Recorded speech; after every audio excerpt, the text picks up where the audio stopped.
Hey everyone, I'm Chris Lunn here from Digity. I was recently asked to give a short talk for students from Windsor College and Strodes College who are taking part in a big fundraising initiative and give my kind of words of wisdom in regards to fundraising. So I pulled together some brief slides of what I've kind of seen that's worked over the last few years. Really, I've been involved in lots of different things, from personal kind of sponsorship to organising local events with other people, and actually then through our business supporting charities on the digital marketing front as well. So I've got 7 tips here which hopefully will help other people to get inspired and look at what they do and maybe push it slightly harder. And tip 1 is with that in mind, really. It's all about thinking big.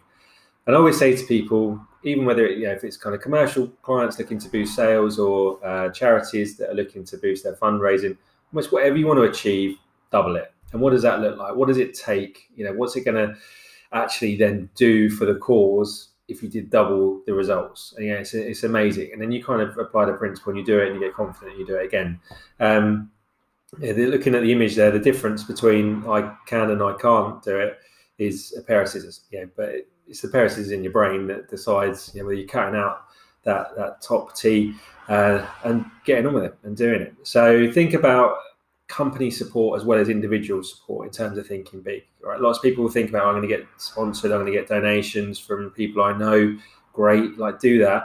But don't miss the opportunity to actually ask for support from companies as well. Lots of them will have these corporate social responsibility funds and initiatives and things in place where they're looking to actively support local events, charities, commissions, whatever it might be, and ask everyone that you know for help. So it's really important that you ask for help as much as you can, because there's some people that will see, and will respond to that request, and it'll be amazing where that can take you.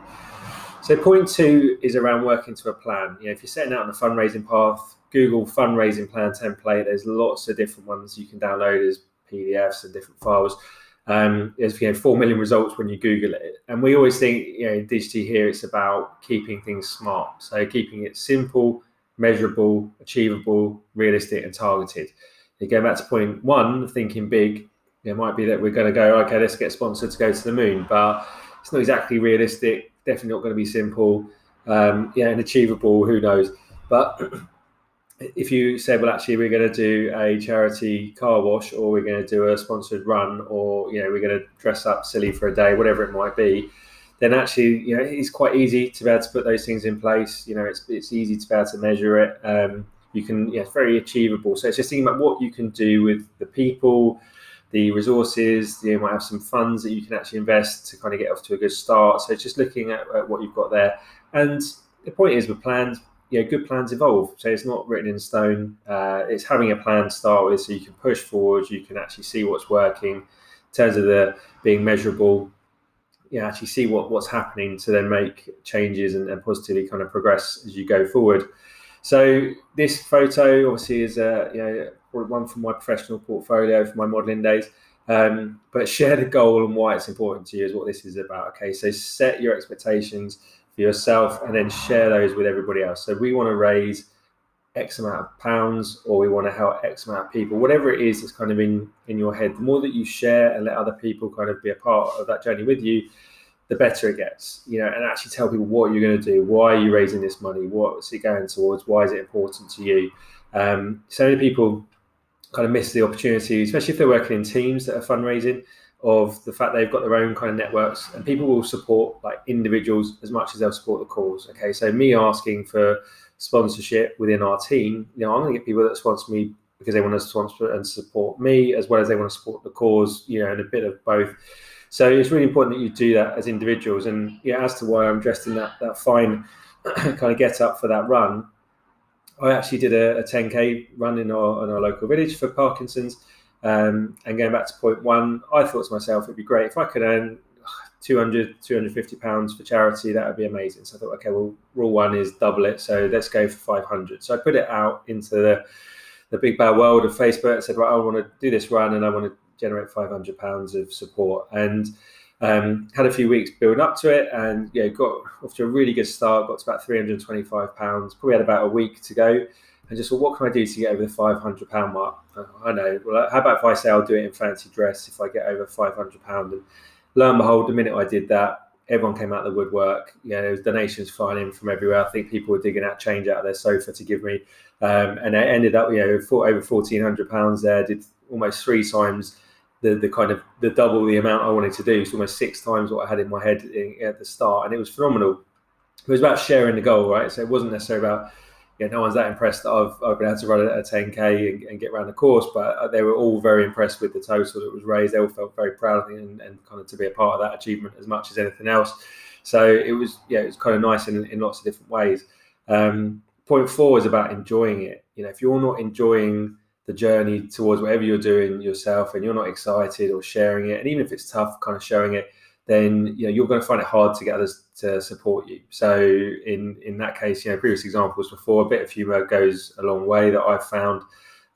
Even this, like I've been able to stand on the podium looking like I've won the gold medal at the Olympics, but I'm stood in the podium because everyone else has cleared out because I took that long to get around. But I was going to have a bit of fun with it and get a photo out, and just as a bit of a thank you to everyone that supported me. So have some fun with it, stand out, keep people inspired and informed about like the journey towards it, the moment itself, and then afterwards, celebrate the success as well. So point 5 is all about competing against the noise. So it's then thinking about, okay, well, social media is going to be a key part of any strategy, I'd imagine.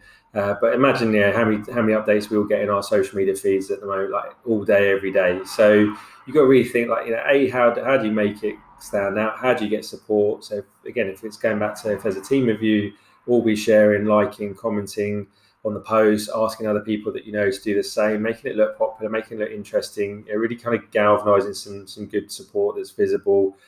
Think about the audience, who's it relevant to? So if it is an event you want people to be a part of, if it's something you're looking for sponsorship for, are you going to be focused on getting some more awareness, say from TikTok, or is it going to be maybe slightly older generation that's probably more likely to be on Facebook? And is it a much older generation that's going to be reading like the local paper, listening to the local radio? And then from a local point of view, just kind of old school posters, flyers, banners, getting things out, getting in front of people so you can't miss it. So if I'm online, if I'm offline, if I'm walking around, if I've got the radio on in the car, wherever it is, there's got to be a chance for me to hear about your initiative. Just think as big as you can. The good news is great. Okay, looking at this, this Easter treat, that's me dressed up as the Easter bunny. Okay, so we did every year now we do a Easter egg hunt in our village to raise funds for the local preschool and school, and it's kind of just that's gained a lot of momentum over the years now, brings in lots of people from different places, and going out to local press and just telling them about it. Obviously it's very topical and timely for them, so they were happy to kind of send a reporter and a photographer out, and lo and behold, then we were on the front cover of the local press. So go back to point 1, think big, talk to everybody that you can. All right, it's not Sky News that we've got on yet, but Brattle News was good for the last time we did it. So it's all about building blocks. Tip 6 is about working as a team. So, again, even if you're on your own doing it, just looking at people that can support you. So whether it's someone that maybe your training runs with, whoever it is, it's just look for people around you. Certainly if you've got a little team together, play to the individual strengths. You can all contribute towards the success. Teamwork makes the dream work, as they always say. A big believer in that. Here's a photo dressed up as Where's Wally, probably quite apt for me. But this goes back to it was a team marathon that we did a few years ago. So everybody took a leg and we all did a few miles each to contribute towards this overall distance of a marathon. No one had ever done it in fancy dress before, so I got our team to rock up. We're all in fancy dress, all did it sponsored as well, which again they hadn't done before. So it was a big sort of shift for the actual event itself. We had a massive success off the back of it. It was great, and I think actually livened up that event as well. So that was really good. Point 7, go the extra mile. Not just your event or focus, but actually how you apply yourself to everything that's related to it. So here's an example. I did an abseil off that tower in the Olympic Park in London. So that was great, and it was very iconic. So it was a nice one to build up to. We were doing it for a charity in Africa, and it galvanized a lot of support, a lot of people's imagination. I think was just curious about why I kept posting photos of this in the build up.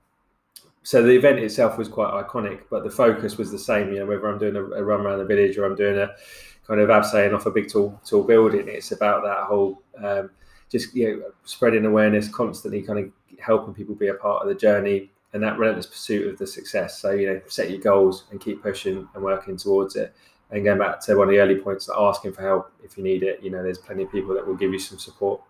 And just be the best you can be and help others. And then really like bonus tips, if you're getting sponsored for something yourself, so say you're doing a run like I did, then thank everyone publicly for their donation. It makes such a big difference. So I was doing posts where it might be like a few donations coming at a time, and I'd tag a few people in the post, just say thanks, so and so, kind of name the people, tag them in it so they could see that they were mentioned, and just say thanks a lot for the support, and then a link back to the donation page with a kind of a running total, so everyone else could see, okay, well actually like 3 more people I know have sponsored this guy, like maybe I should get on board, and then they can have a look and be a part of the success. And it's just a nice subtle reminder to everyone else that they should be donating to you, because we know what it's like. We all get asked to sponsor people and donate to causes. I'll do that later. So if you keep seeing it on social media, eventually you're going to get to the point where you go, I really must do that now, and then get on board. So do that. So ultimately, you can do it. Go and do it. I offer this out to the students. I'd offer it out to anyone else that needs help, kind of on the fundraising side. But drop me a note. You can book a call with me, and I'll happily kind of give you any more words of wisdom or encouragement if it's of use. So that's it, really. Go and smash it out of the park and do some good work for a good cause. And good luck to you.